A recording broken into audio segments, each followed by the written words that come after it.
Hi, everyone, and welcome to InfoSec Spotlight, a show about the InfoSec community. Here, we chat with interesting people in the community to learn about their experiences. And today, I have Ozzy as my guest to talk about being an AppSec engineer and getting into InfoSec from a non traditional background. Okay, awesome. Welcome to the show, Ozzy. Can you start by introducing yourself a little bit? Who are you? What do you do? And how long have you been doing it? Yeah, so my name is Ozi.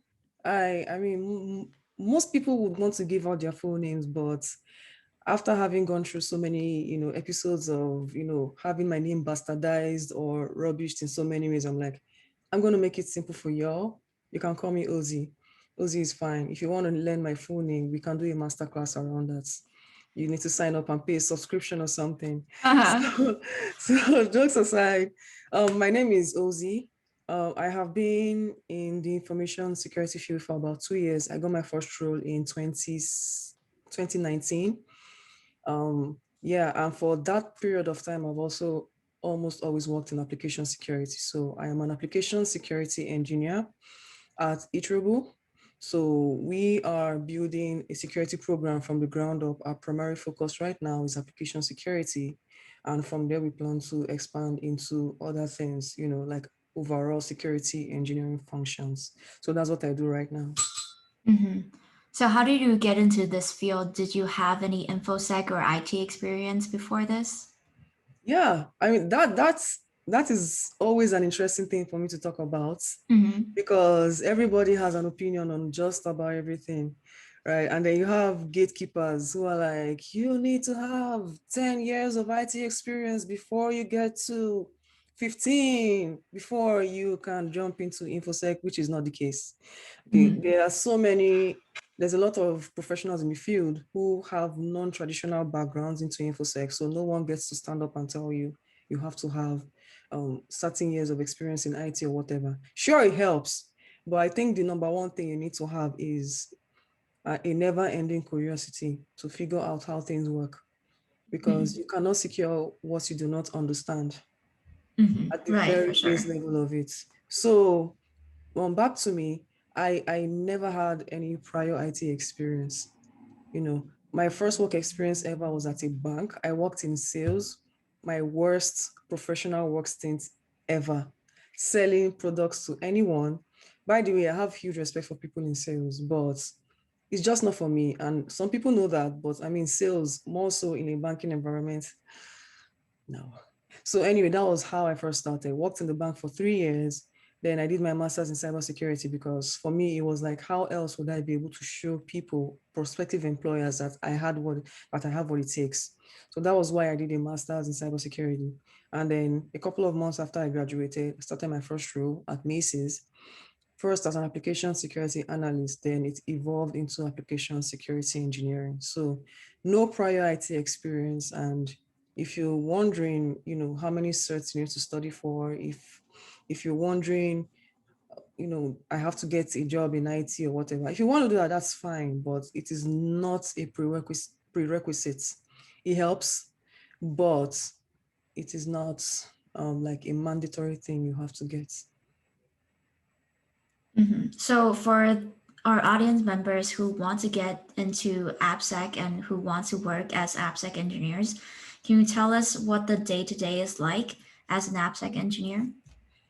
Yeah, so with AppSec application security is as much as infosec is a wide field of its own, application security hmm is almost similarly in that sense a wide field because there are many aspects you need to be thinking of. Some companies are doing only one of these things because they're like kind of trying to evolve or expand. Some companies are doing all three of them. Some have evolved beyond a certain point and they're doing like, more of some, less of the others. So in application security, depending on where you are, the maturity level of your company's engineering org, you'll be doing a couple of things. You'll be looking at secure coding. Are you going? You might be writing code, secure coding libraries for developers to use to take care of certain concerns like authorization, authentication, whatever the case may be. Or under secure coding, you might be You might be in charge of coming up with security awareness programs. You're coming up with secure coding guidelines. You are a point of contact for developers to ask questions when it comes to dealing with secure artifacts in their code. Then another aspect of application security is building security into the development pipeline, like CI/CD pipeline. So you might be at that stage where it's like, okay, we have all this money, let's buy tools and try to force security into the build pipeline. By the way, that's the whole idea behind that shift security left in AppSec. You want to involve security activities as early as possible in the development process. Get that conversation going.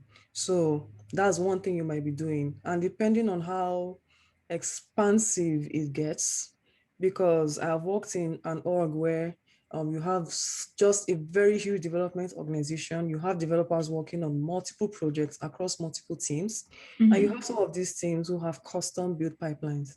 Like, oh, we'd rather work with this tool, we're not working with that.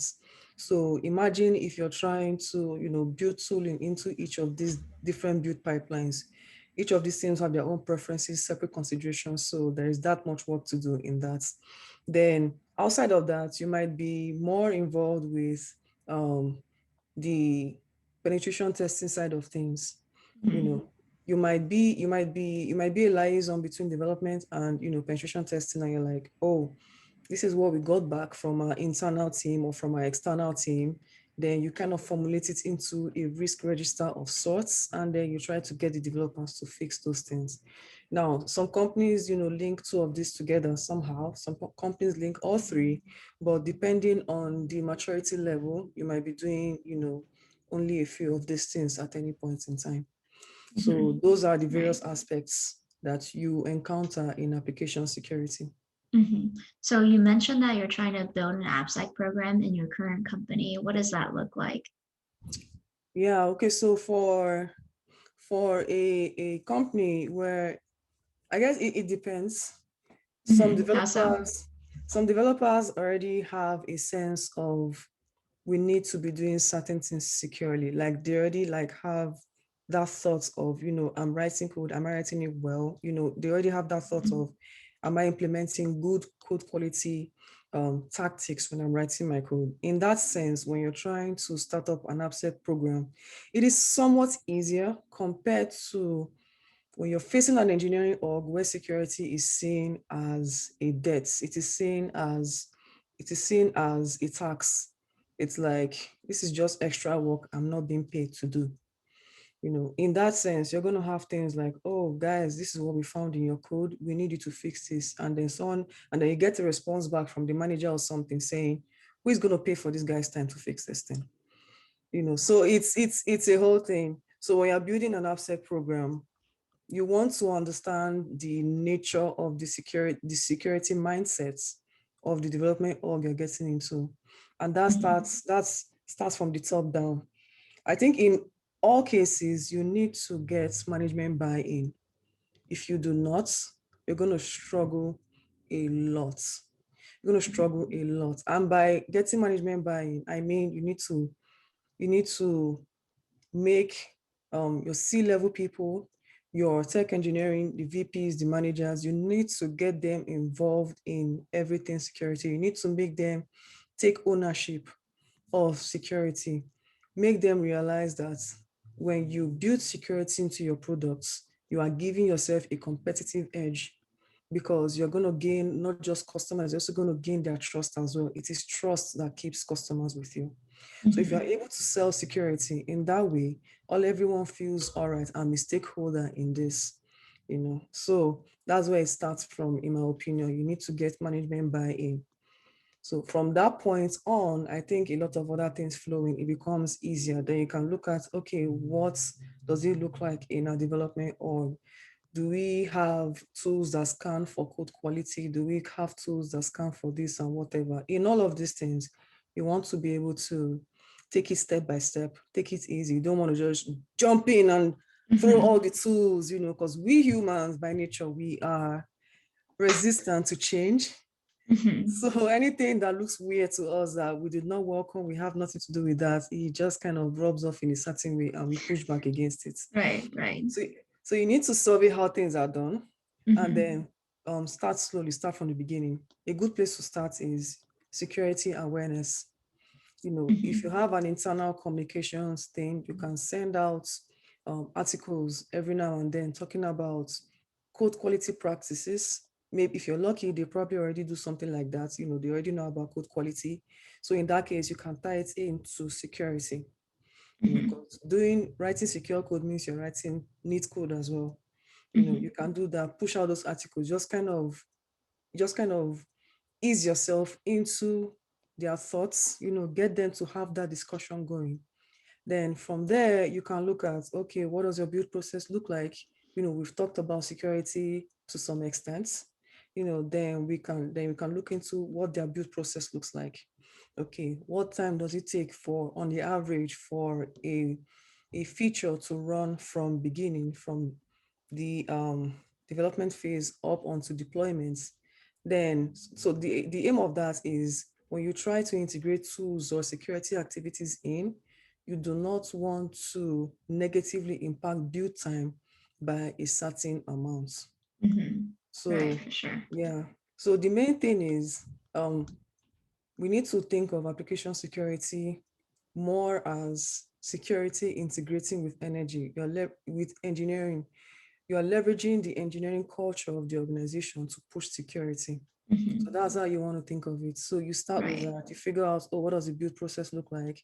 Then you're like, oh, I think we can put this here, put that there, start with threat modeling at the initial phase when you're looking at requirements and all of that. Mm-hmm. Then we get to that, you leave that, you enter development, then you're like, okay, do we want to integrate tools into the IDEs that whips the developer anytime they're doing something funny?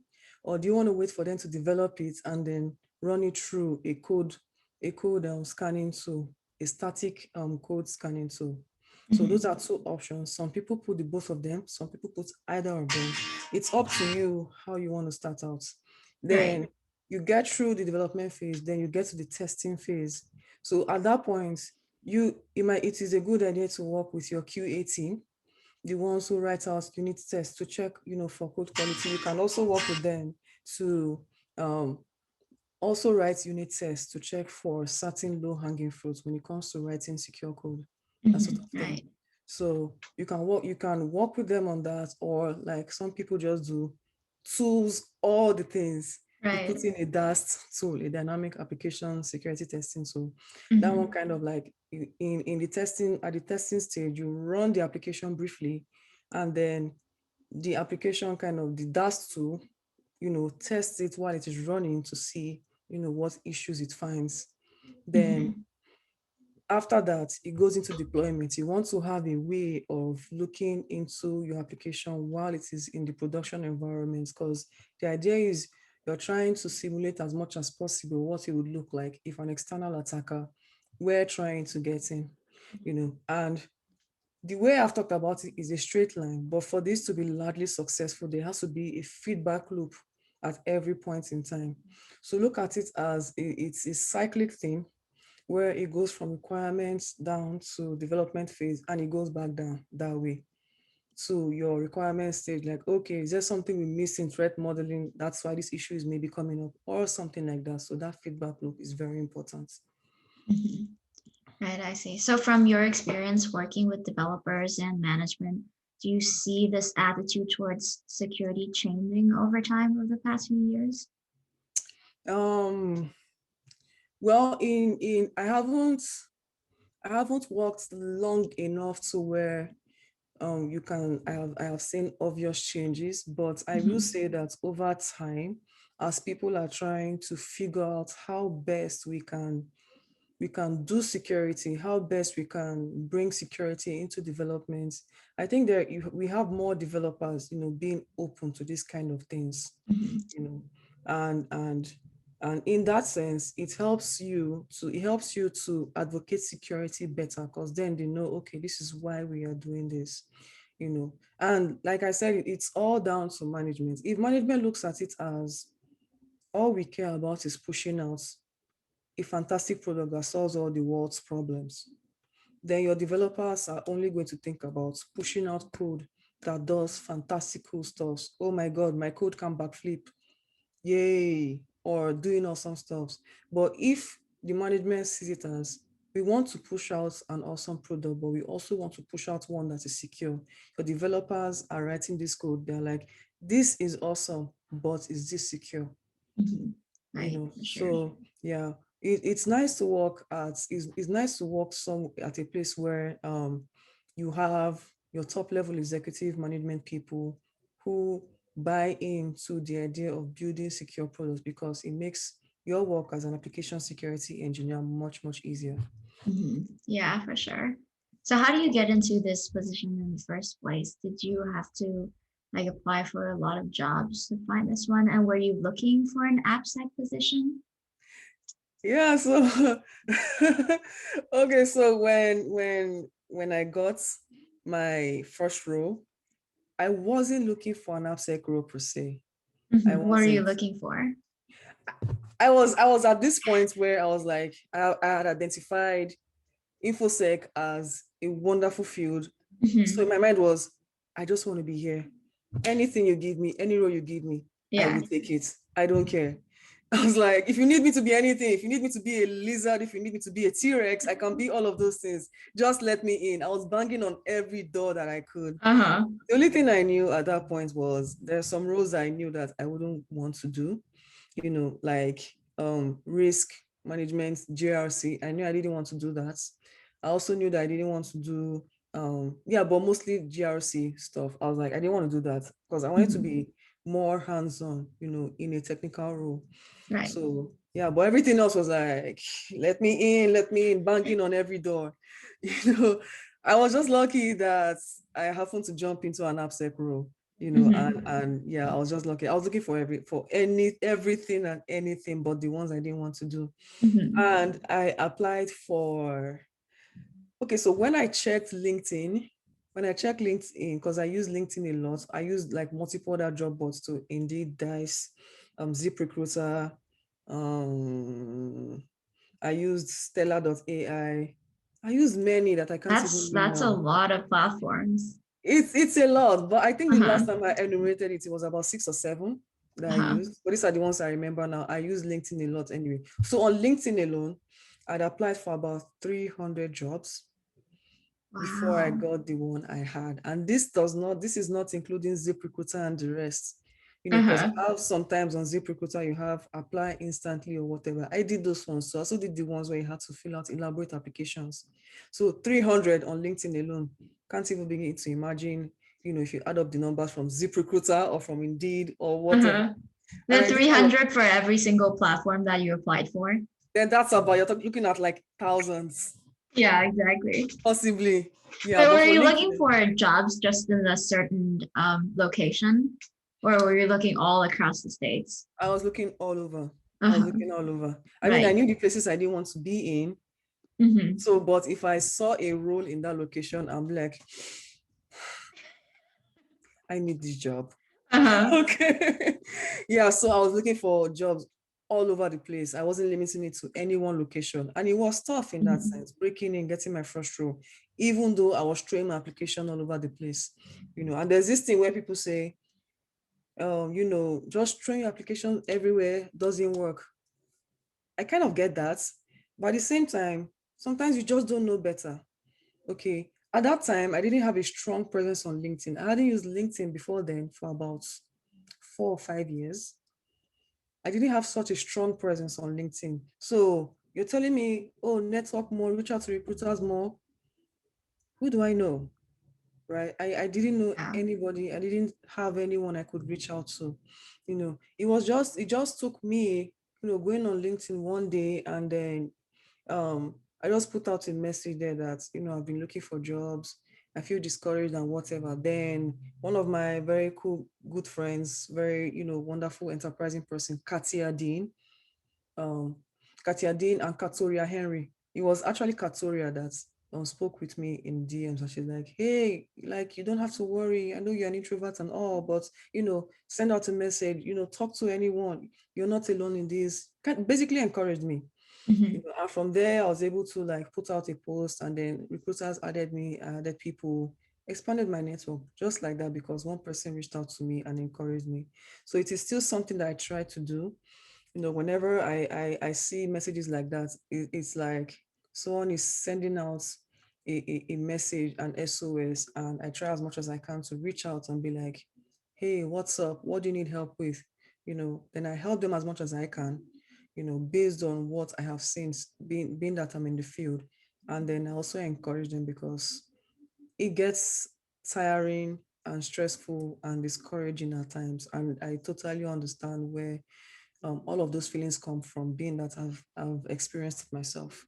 Yeah. Do you think the infosec industry is a difficult one to get into right now as of 2021?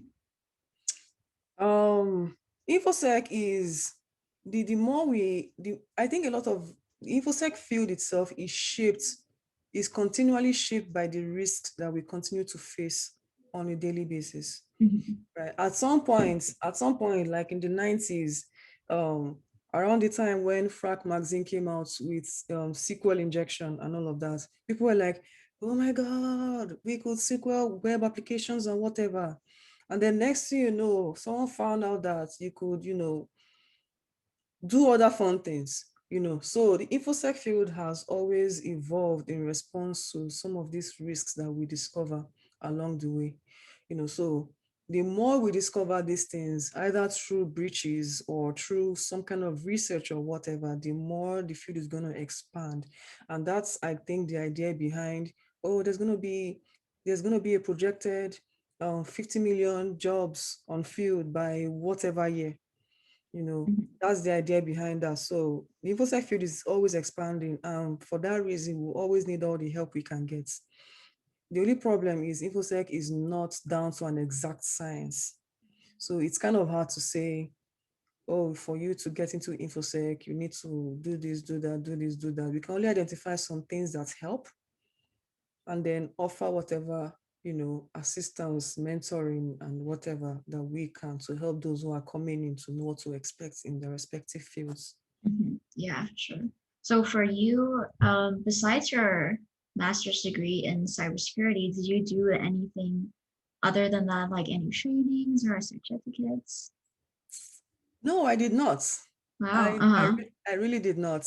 So before then, I kind of identified the kind of person I was, based off of as a kid, we got this computer. I just love spending time on the computer. It was just fascinating to me.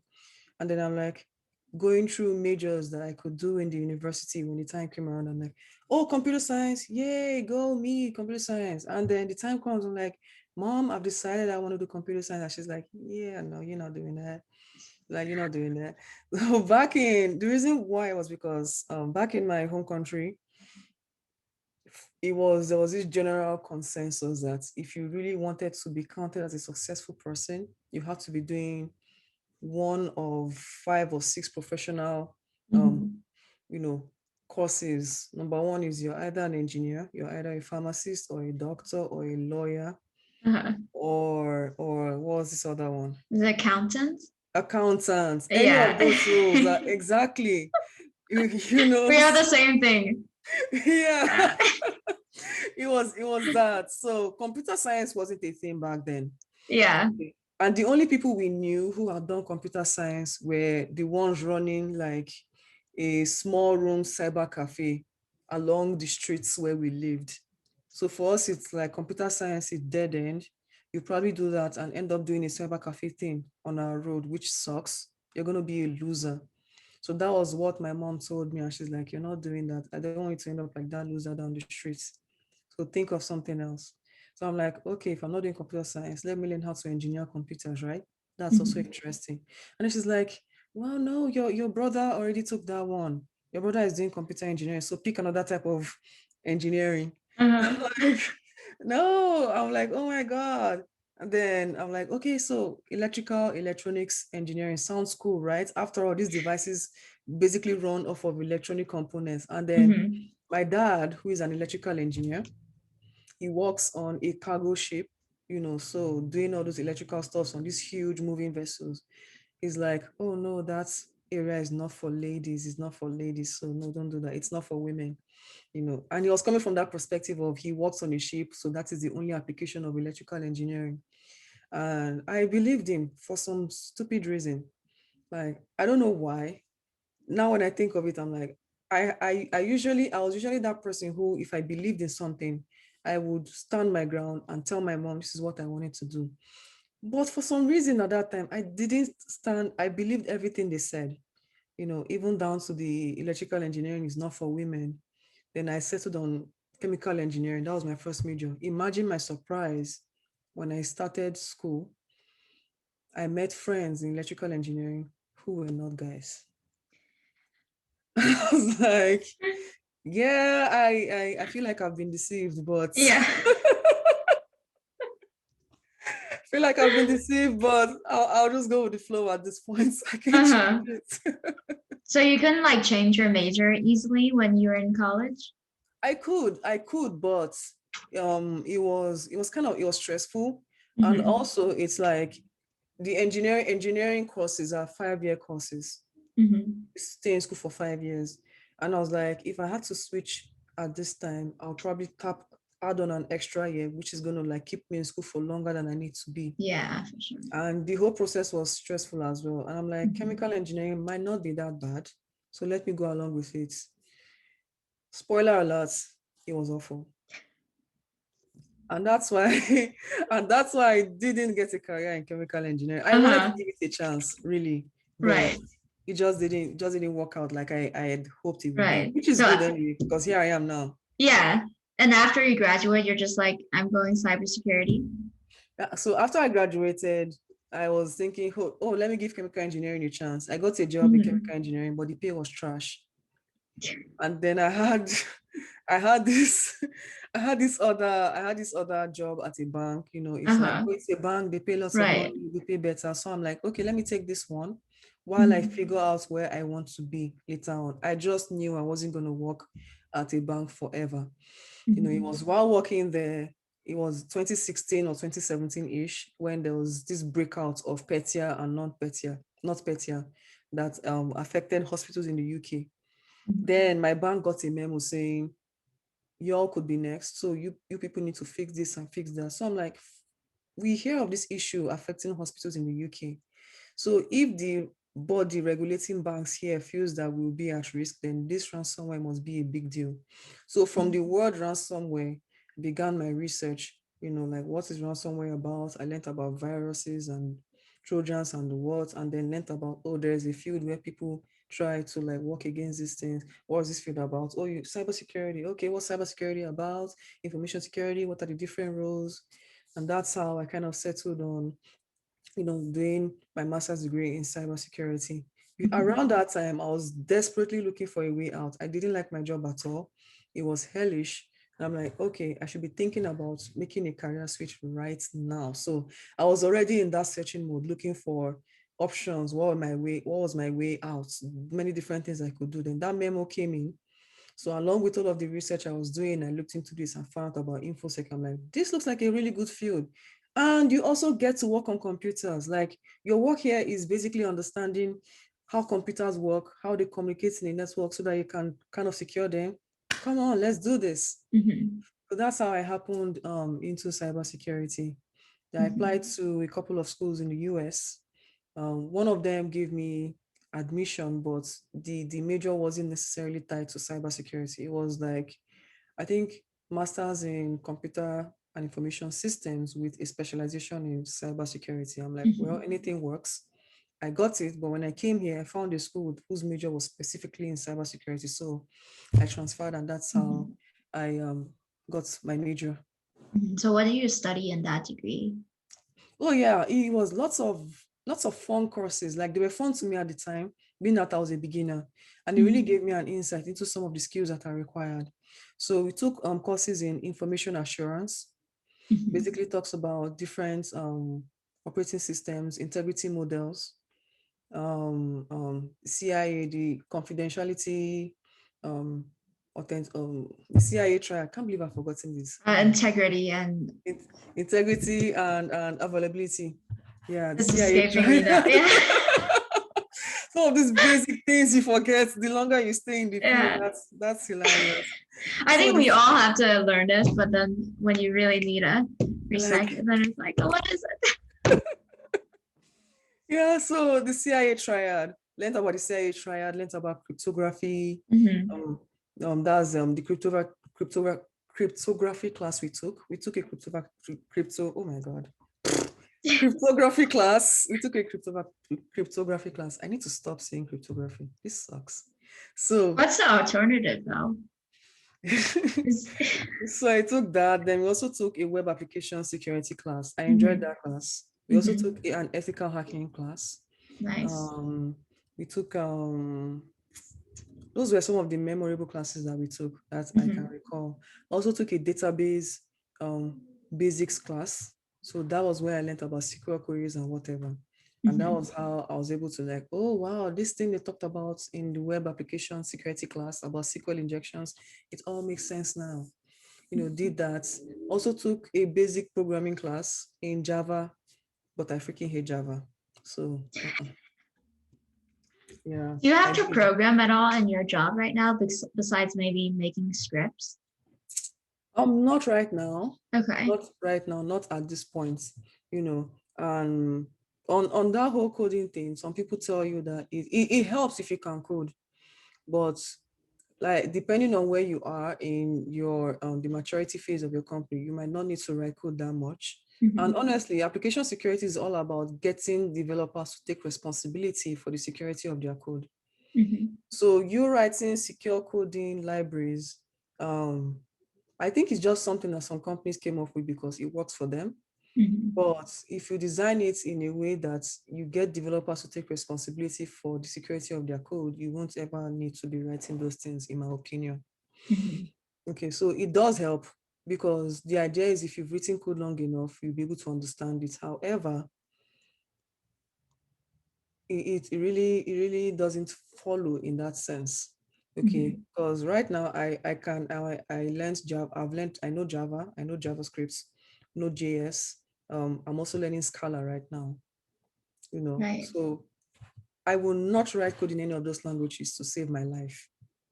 However, if I have to look through a code base or any snippet of code, I can kind of tell you what's going on there. I have an idea what is going on, Mhm. because the whole idea is when you're doing code reviews, one of the things you do in application security, by the way. So when you're doing code reviews, you want to be able to understand what is going on, in the code, especially when you're looking at sources and sinks for like a vulnerability path as it flows through the code. You need to be able to understand Mhm. what's going on there. At Right. the very minimum, that's it. You don't need to be able to write this code. Right. I Yeah. think reading and writing code is kind of different skill sets. It's much easier to just learn to read code versus learn how to write a full-on application in a language. And also, Exactly. I think it's kind of like different for different jobs in InfoSec. I think for AppSec, maybe program is not that important, but for some roles like penetration testing, for example, it's very, very helpful to know how to write code. Oh yeah, it's very helpful. It's very helpful, especially when you're writing scripts or you want to automate something, Yeah. especially if you're going to be brute forcing stuff or testing various inputs against something. It helps for Mhm. sure. It helps. Yeah. But I know a couple of skilled penetration testers who do not necessarily, Mhm. write these things themselves. I mean, no one man is an island. It does help if you can write this code, but if you don't know how to write this code, if you have friends that can do this for you who are also into security, that's really cool. I have a friend, you know, he's this one of the smartest guys I've ever known. He's an application security engineer, but he does lots of penetration testing and hacking on the sides. When he finds certain issues, in code, and it's like, okay, we found this thing. So how do we take advantage of it? We need to write code. He has surrounded himself with a network of software engineers and fellow hackers too, who are people you can call on and be like, hey, look at this thing, how do you think you can take advantage of it? And they can write out this code and he works on it, he works on whatever thing he's trying to find out. And I think that's also a very good approach. Mhm. He's very, very smart in that respect. So yeah. Yeah, for sure. I also know a lot of people who are very smart about using other people's tools, like open source tools or tools that other folks have written, and they Yeah, just take them, they adapt them to their own workflow, and it works great too. yeah. That's also another thing. You Mm-hmm. don't have to write. I mean, it helps if you're writing it just for your own personal learning thing. That's also cool. Mm-hmm. But there is, for every issue that you encounter, there is probably already a tool out there that can help you automate a couple of things. So why go through that trouble when someone else has done that for you, right? You Yeah, know, yeah, exactly. Why reinvent the wheel when it's already done, like made pretty perfectly? exactly. Yeah. So, do you have any career advice for people interested in getting into AppSec or cybersecurity in general? Okay, so for cybersecurity in general, Mm-hmm. um, yeah, I will say that the job search gets hard, even difficult, discouraging at times, and sometimes it's not due to any one person's fault. It's just due to a combination of faults. Okay, infosec is not an exact science. It's somewhat of a new field coming up, and it keeps expanding depending on the risks that are discovered via breaches or via research or whatever. So the more these things come out, the more requirements tend to, like, balloon in that respect. you know However, there are many people who have gotten into the field without doing fantastic, without having like a bucket of certs or like 100 years of experience in IT. Okay, so my advice in that respect is to endure, to persevere through the job application process and network with people. I Mm-hmm. found LinkedIn to be a very good place for that. LinkedIn and also Twitter. I haven't used Twitter. I don't use Twitter. I didn't use Twitter at the beginning of my job search, but there are lots of professionals on there who are willing to help with an advice or whatever, or even with job postings. I primarily leveraged LinkedIn at that time. So if at any point in time it feels burdensome or whatever, send out an SOS.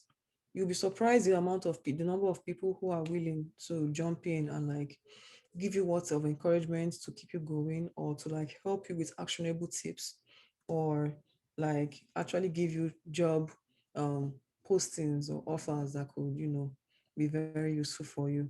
Yeah, and you might receive a lot of advice too at that stage. um Mm-hmm. the whole thing is, when you receive advice, just look at it through: does this apply to me? Is this something I can do? It's unique to your circumstance, and when you to get through that hurdle, whatever advice you give will be based on your experience. So take it with a Mm-hmm. grain of salt. Take Yeah. whatever it is that applies to you and use it, then leave the rest. Don't feel like you have to listen to everybody's advice. Mm-hmm. So you get into the field, yay, congrats, and you're trying to get into AppSec. So first of all, I would suggest, um, there's this follow people who are prominent voices in the fields you're trying to get into. I didn't Mm-hmm. find any of them until I started researching, looking at materials. And I would look at, oh, this person's name occurs in so many places I've looked at. Let me check this person out, and that's how I Mm-hmm. met some of the people I know, like Tanya Jenka, Mm-hmm. Alisa Miller, a couple Right. of others. you know so yeah, so let's say you're in the field, you're trying to get into AppSec. It helps if you have software development experience, but because for some reason it's like, ooh, these are the superstars, these are the ones that will rock in AppSec, with good reason. Okay, you've been writing Uh-huh. code for a while. Right. Yes, Right. but don't let that like stop you. Mm-hmm. So one thing that I will find helpful is one thing that I found helpful is Tanya Jinka brought out an application security foundations course. It talks about what you should be thinking of when it comes to AppSec, what AppSec is really about, what are Mm-hmm. the tools you'll be working with, the mindset that you need to have, when you're trying to integrate security Mm-hmm. into engineering. Touches about almost everything I wish I knew when I first started in the field. Mm-hmm. So if you can afford it, or someone blesses you and gives it to you for free, definitely take it, definitely do it. It will get Mm-hmm. you into that right frame of mind. She also has a book called Alice and Bob Learn Application Security. Mm-hmm. Great book. I cannot over recommend it. Mm-hmm. It's a great book. So do that. Network with other like-minded professionals. Then Tayajenka is one voice, a very prominent voice in the field, especially, when it comes to like application security basics. Mhm. So I would advocate, follow Tayajenka, get her stuff, get her materials. It just kind of puts you in that mindset. So you know what to expect when you're getting Mhm. into the field. And of course, again, like don't relent. Okay, persevere. Okay. And yeah, that's pretty much the advice I have. Just for context, how long did it take to find your first security job from the time that you started your job search to the time that you got the offer? So I started in my last semester of school, Mm-hmm. and that was in August of 2018. I got my job offer in January of 2019. Mm-hmm. So that's about August, September, October, November, December, Mm-hmm. January, 5 to 6 months. Yeah, So that yeah, is that a was, long time to wait. it is a long time. Yeah. It's a long time. I was doing this while I was in school along with other projects because I didn't want, maybe I figured that it would take a while and I didn't Mm-hmm. want to take that while after school. I wanted to do it while I was in school. So that way, hopefully something clicks, you know. Yeah, for So, sure. And I hope that for you it was worth it. ah, it was absolutely worth it. I do Yeah. not think I would have been able to keep it together if I had to spend 5 months after school applying for this one job. One Uh-huh. thing too was that I was an international student. Okay. So as soon as you graduate, you have 60 days to find a job or else you're going back to where you came from. Right, for the OPT thing. Yes. So Yeah. that was why I was like, okay, it makes sense for me to be proactive and actually start now rather than Mhm. waiting until then.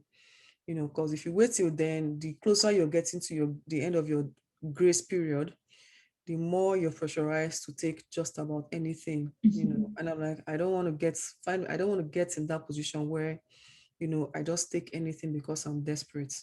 I've come so far in that period of time. Like from the moment I said I wanted to do computer science up until when I got my first job is a huge detour, a detour of about 11, 12 years. I'm Mhm. like, I'm not here to play, man. No. Yeah, Yeah. for sure. Yeah, I know a lot of my international friends, they start looking like really early, like perhaps during the third year or fourth year of their studies, Yeah. like a year or two before they graduate, so that they really have that flexibility to really search for the jobs that they like. Yeah, yeah, and that's great advice. I would tell anyone Mhm. too who is in school, yeah, you're looking for like trying to towards a full-time job. Don't wait until you finish, get out of school to do that. Mhm. No, Yeah, like for sure. you're in school, you're already used to the stress of juggling multiple things at the same time. Adding in your job application, whatever, is just an extra thing. Mhm. Like do it then. You don't want to do that after school. Believe me, you will not like yourself. Like you will hate it. Yeah, yeah, I agree. And also, especially for the infosec field, I think a lot of employers expect you to have some sort of experience, like internship or some kind of school project to demonstrate that you can actually do the job once you get into the work, you know? Yeah, absolutely. But when you say that, that mostly Mm-hmm. applies to new grad programs. There are Mm-hmm. some huge companies who can afford to set up new grad programs, which is like a path for, oh, you're coming in as a new grad. So, so long as your GPA is fine, so long as whatever you find and whatever. Mm-hmm. But outside of that, many companies do not advertise roles tailored to like entry-level people or people Mm-hmm. coming through non-traditional routes Right, into the field. Outside of that, you're going to see ridiculous requirements. Like right. I saw one on LinkedIn. I was looking at it and I was like, are these people jokers? Like, What was the job post? so it was for a security analyst role. That was the most ridiculous thing. Information Mm-hmm. security analyst. And now for most people, an analyst role is kind of an early career role Yeah. because the idea is if you learn how to analyze these things, you'll be able to engineer processes, to kind of for better security. So that is where most people start from an analyst you become engineers or whatever. So I saw Mm-hmm. an information security analyst role. I'm like, okay, this will be entry level, all fine and good. Then I see entry level, like the career level, career stage, I'm like, okay, fine. Then under requirements, not nice to haves, not bonus, requirements, I see 5 years of experience in As a infosec. developer? Oh, infosec? Like the five, say you have to have had 5 years of Mm-hmm. experience in information security. And they're like Mm-hmm. listing all the fields in information security. I'm like, why will I spend 5 years, for instance, as an application security engineer and apply for this? To make it worse, they also included a CISSP. Oh, wow. As in a requirement? Yes. Yeah, I see that quite often in entry level jobs, actually. I don't know why that is, but I do not know why that is. uh-huh. Yeah. And and I mean, when I was in school for the information assurance course we did, the curriculum was structured off of a CISSP study guide. Mm-hmm. Okay. And even if you don't have like you don't have 5 years of experience, if you pass the CISSP, you'll be given an associate. You will not even be a full CISSP. So for anyone to recommend that for you to get into this field in the first place, you need to have been working in the field for 5 years. Like, how does that even add up? And then you're also saying, okay, you need to have had 5 years of experience, and you also need to have the CISSP. Mm-hmm. Sometimes I think they Yeah. write these things to actively discourage people from applying for whatever nefarious reason they have. It doesn't add up. Like if you worked in the field for 5 years, odds are that you have already decided, okay, I'm either going to be a manager or I'm either going to be like a team lead or something. Nobody works for 5 years in the field and still applies to be an analyst, except you are trying to do some kind of social experiment. I mean, quote me anywhere, like for Uh-huh. real, like really, really Yeah. think of it. You spend 5 years in the field, by that time you already know what you can Yeah. do, what you want to do. It is definitely not Right. you coming to be an information security analyst. And also, when people do say SSP, it's often because, okay, for me to be a security manager, this is probably something I need to do. Mm-hmm. It's a credential that kind of establishes, okay, this person kind of has a generic view of, most of the major branches in information security.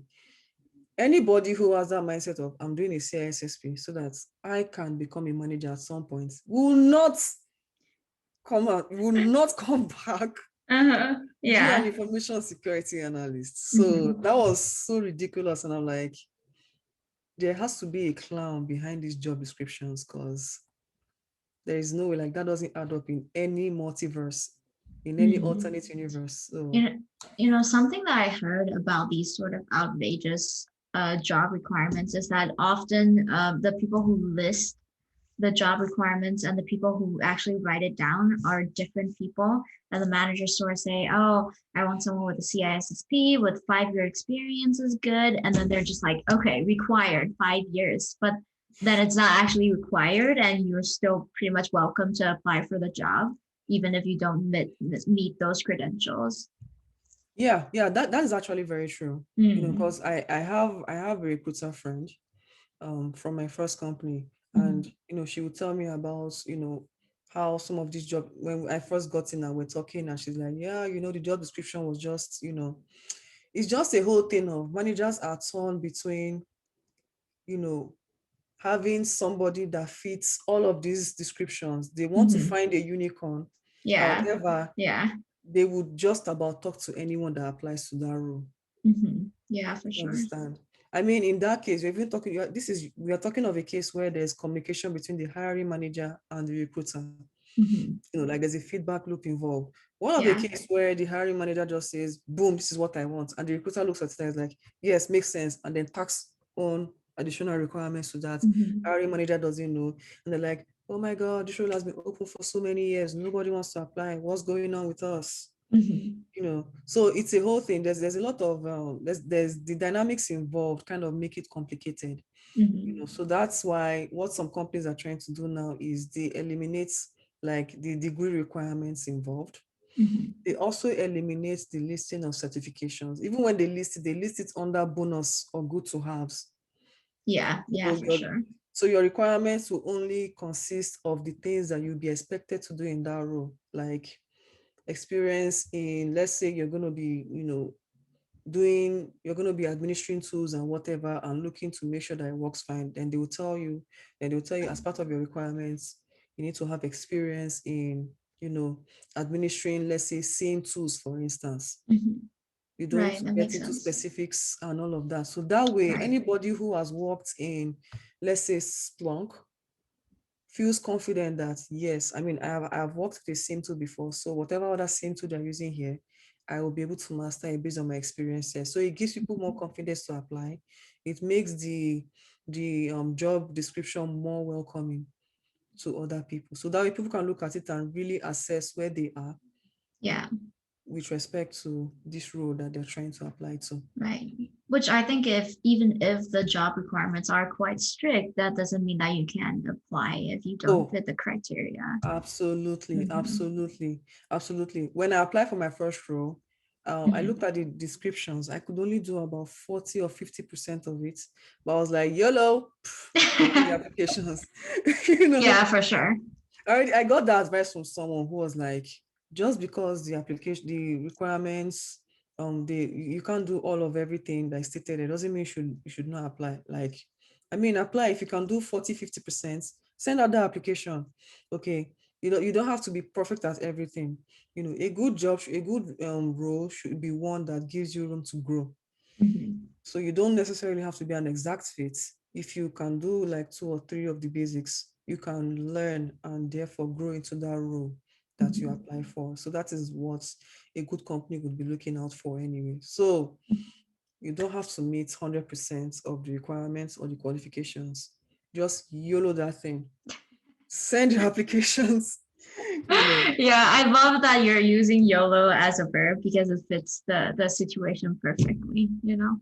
And Yeah, I think, absolutely. yeah, and I think mostly companies are looking for, especially for the entry level position, they're looking for people who can learn really fast, and they're looking for people who are willing to learn and work with the managers to get things done. Oh yeah, yeah, yeah, yeah. Mhm. That is what they do not include in the requirements that they actually really want. Yeah, Instead they're yeah, like, exactly. yeah, instead they're like, oh, you need to have this fantastic word salad of certifications, security plus, A plus, CNA, Yeah, GDMP, GDPR. I'm like, why though? The only person that has all of these things probably has his own company. So like no chance of that happening. Right. yeah, yeah. The people who have these requirements should probably be the boss or the manager by now. Absolutely. Yeah. Yeah, they're not going to apply to your security analyst role or whatever thing you have going on. Uh-huh. So, like, look into that and make those changes. Right. So YOLO your application anyway. YOLO that thing. Like, the worst you can get is a no. The Exactly. Yeah. other favorable responses will be no response or like, Mhm. okay, come, let's just talk to you. No one is going to tell you, you piece of shit, how dare you apply for this role? You're not worthy. No one's gonna do any of that. No one can do that to you. The only thing they'll tell you is no. Yeah. I mean, even if they do that, you shouldn't care, right? There's a stranger on the internet. Oh yeah, oh yeah. I mean, it's a lot of times when you get rejections, it's easy to take it personally, but it Mhm. really isn't personal. It's not a personal thing. Like, try not to take it personally. I Mhm. struggled with that when I first started sending out applications. I got my first rejection. It was like the whole world hates me.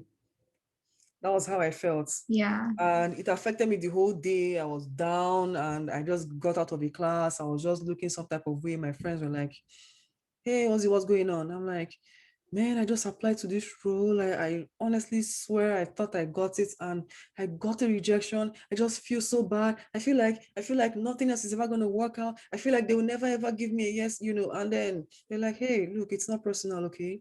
They probably Mhm. have requirements they're looking to meet and you don't fit it at the time, which is fine. They also have a job to do, they kind of talked me out of it. Since then, I probably got like 1,000 no's Right. or no responses. And I was like, Mhm. okay, all right, whatever. Well, you So, got a job anyway, right? In the end, a oh job that yeah, got you into AppSec, that is.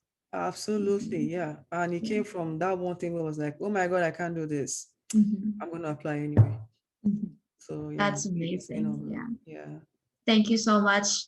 Ozi, for sharing your insights. I learned a lot, and I'm sure people who view this video will learn a lot from your experience too. Yeah, so thank you Yeah. so much.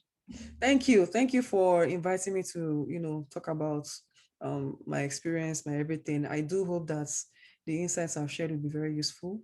Mhm. And yeah, I thank you for this opportunity. And by the way, I really admire, I've always followed your work even before, we met on LinkedIn, your Mhm. Medium posts on different web app security vulnerabilities and how to Mhm. find it out. I'm like, oh my gosh, she's freaking smart. You know, Thank you so much. you're welcome. You're welcome. And then I saw one of your blogs. I'm like, oh my God. So she works at this company. Let me check out. Boom, boom, boom. Oh, there she is. Mm. Hey, I love your videos. Oh my God. It was almost a Yeah. fangirl moment, So yeah, you've contributed a lot to the community, very Mhm. insightful, and I have a lot of respect for you. Thank you so much. I mean, the reason why I started creating content in the first place is that I thought that it would enable me to have opportunity to meet interesting people like yourself, So it all worked out perfectly. It's going full circle here. Oh yeah, absolutely, absolutely. Definitely glad to meet you in person. Hmm. Definitely glad. Yeah, so enjoy the rest of your weekend and I'll talk to you soon. All right, thanks.